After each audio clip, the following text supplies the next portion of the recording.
Perkenalkan, nama saya Miliana, saya dari kelas A2 Manajemen Pagi. Kali ini saya akan memberikan jawaban tugas kuliah manajemen pemasaran 2 yang nomor 1, yaitu cara memahami strategi pengembangan produk baru.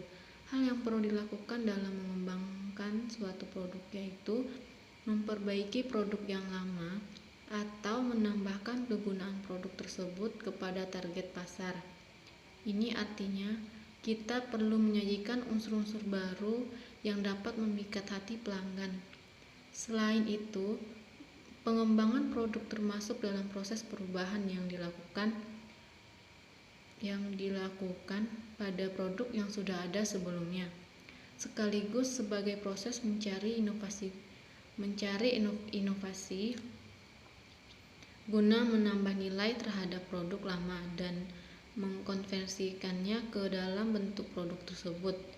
Dengan dilakukannya pengembangan produk, itu artinya perusahaan sudah paham dan mengetahui terkait kebutuhan dan juga keinginan pasar. Yang nomor 2, pengembangan produk adalah strategi dan proses yang dilakukan oleh perusahaan dalam mengembangkan produk, memperbaiki produk lama atau memperbanyak kegunaan produk ke segmen pasar yang ada dengan asumsi pelanggan menginginkan unsur-unsur baru mengenai produk. Yang nomor 3, tujuan dari adanya pengembangan produk yaitu untuk memberikan nilai yang maksimal bagi para konsumen. Tak hanya itu, hal tersebut juga bertujuan untuk memenangkan persaingan perusahaan dengan cara memilih produk yang inovatif.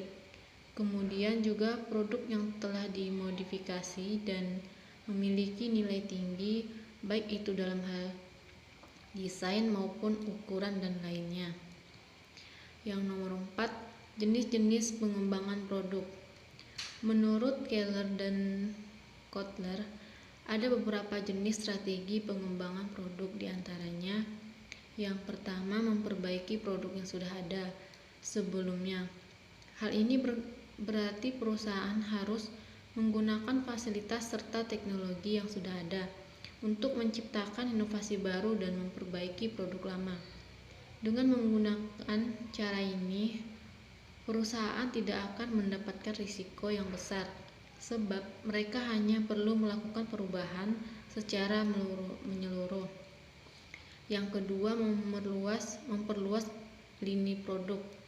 Dengan cara menambah item pada lini produk yang sudah ada, kamu juga bisa menambah di produk yang baru. Yang ketiga, menambah produk yang sudah ada.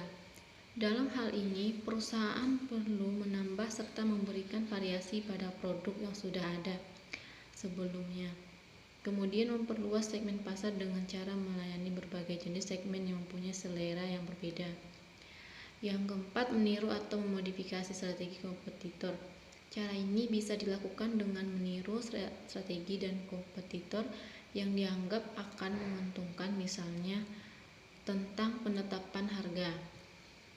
Yang kelima, menambahkan lini produk. Biasanya perusahaan akan membutuhkan dana yang cukup besar dalam proses pembuatan produk baru yang tidak berkaitan dengan produk yang sudah ada, sebab produk yang belum pernah dibuat dan fasilitas yang dibutuhkan dalam pembuatannya memerlukan dana yang cukup besar. Yang nomor 5, tahapan dan proses pengembangan produk. Yang pertama, menciptakan ide atau gagasan. Menciptakan sebuah ide dari produk baru merupakan tahap pertama yang perlu dilakukan dalam proses pengembangan produk. Dalam prosesnya, pihak perusahaan perlu mengikuti beberapa upaya sistematis dalam menciptakan produk baru. Yang kedua, pelayanan ide atau gagasan. Penyaringan ide atau gagasan. Tahap selanjutnya yaitu penyaringan ide. Setelah melakukan tahap penciptaan, perusahaan perlu melakukan penyaringan terkait ide produk yang sudah diciptakan. Penyaringan tersebut dilakukan dengan tujuan supaya perusahaan bisa memperoleh ide yang berkualitas, agar nantinya bisa diproses ke tahap selanjutnya. Hal ini juga berguna untuk mengurangi biaya produksi, meminimalkan risiko gagal, dan juga untuk memilih ide produk yang dianggap layak dan dapat diproduksi oleh perusahaan. Yang ketiga, pengembangan serta pengujian konsep. Setelah mendapatkan ide produk dari penyaringan di atas, maka langkah selanjutnya yang harus dilakukan adalah mengembangkan ide tersebut serta menguji konsep produk yang baru. Konsep di sini merupakan sebuah hasil dari usaha pengembangan atas beberapa ide yang sudah dipilih, di mana konsep produk tersebut harus bisa memenuhi kebutuhan konsumen sehingga dapat lebih dipahami oleh target pasar yang ada di dalam segmen tertentu. Untuk yang selanjutnya yaitu pengembangan strategi pemasaran. Ketika sudah menentukan untuk memilih produk baru, maka langkah selanjutnya yaitu menyusun dan mengembangkan strategi pemasaran. Strategi tersebut harus dikembangkan dan dimulai dari awal, mulai dari perilisan produk ke pasar sampai produk tersebut dapat diterima oleh konsumen. Yang kelima, analisis bisnis. Tahapan pengembangan produk yang harus Anda lakukan jika sudah memutuskan suatu konsep produk dan strategi pemasaran adalah dengan melakukan evaluasi daya tarik bisnis pada produk baru yang telah ditetapkan sebelumnya. Yang keenam, pengembangan produk. Dalam tahap ini, produk yang dikembangkan bukan produk yang nyata atau sebenarnya, tetapi masih dalam konsep rangkaian beberapa kata, video, gambar, animasi, atau prototipe sebuah produk. Jika sudah melewati analisis bisnis, maka akan dilanjutkan dengan mengembangkan ke dalam produk yang sebenarnya atau nyata. Jadi nanti konsumen akan melakukan evaluasi kepada produk dengan sendirinya, karena masukan dan pengalaman konsumen sangat bermanfaat untuk proses pengembangan produk itu sendiri. Yang ketujuh, untuk pemasaran.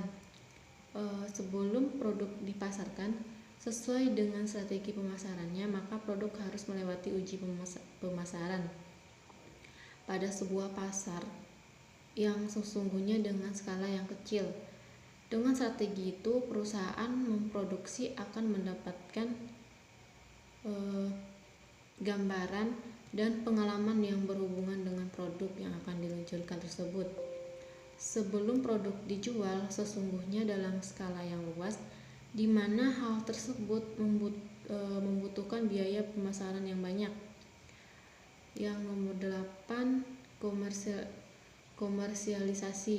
Hasil dari uji marketing harusnya sudah mampu memberi paparan yang berkaitan dengan prospek terhadap produk tersebut. Dari hasil tes pemasarannya, maka selanjutnya dari pihak perusahaan dapat memberikan keputusan bahwa apakah produk baru itu dapat di-launching atau ditunda dan sebagainya. Jika pihak perusahaan telah yakin akan meluncurkan produk tersebut, maka pihak perusahaan berkewajiban mempersiapkan beberapa kegiatan, yakni komersialisasi yang bermulai dari persiapan produksi, persiapan kegiatan launching produk baru seperti promosi, iklan, distribusi, serta berbagai kegiatan pemasaran lainnya. Baiklah, sekian dari jawaban saya. Saya ucapkan terima kasih.